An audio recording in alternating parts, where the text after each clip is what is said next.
Le sentier des justes est comme la lumière resplendissante, dont l'éclat va croissant jusqu'au milieu du jour. Proverbe 4, 18. Les voies de Dieu vont concourir pour que ne cesse de croître la vision de celui qui est la vie et la lumière.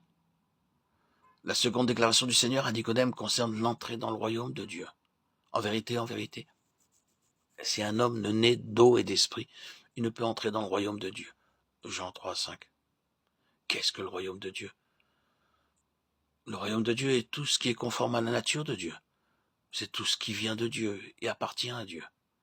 Et cela définit en quelque sorte les frontières de ce royaume. Tout ce qui n'est pas conforme à la nature de Dieu, qui n'a pas son origine en Dieu, n'y entrera pas.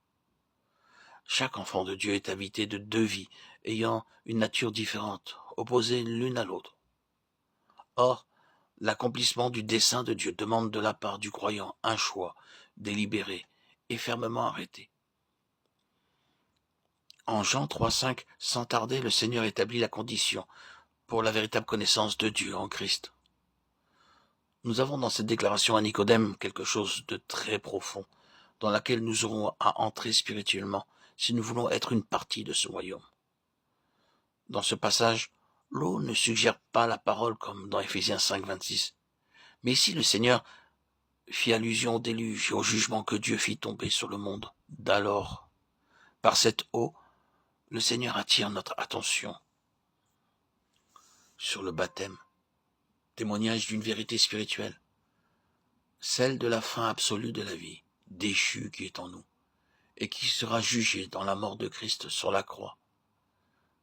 Ceci explique pourquoi le Seigneur mentionne la scène du désert quand Dieu ordonna à Moïse d'élever le serpent d'airain, nous rappelant que Christ nous a rachetés de la malédiction de la loi, étant devenu malédiction pour nous. Galates 3, 13.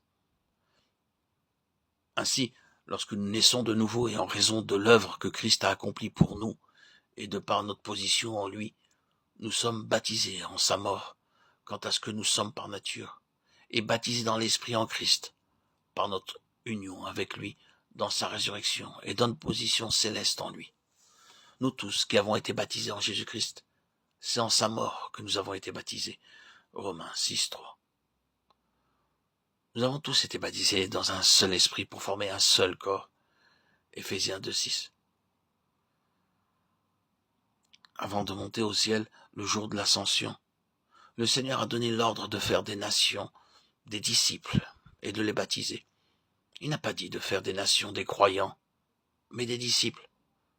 C'est à ce titre, avec toute la signification, qu'il renferme que l'ordre du baptême a été donné. Et cela est très significatif.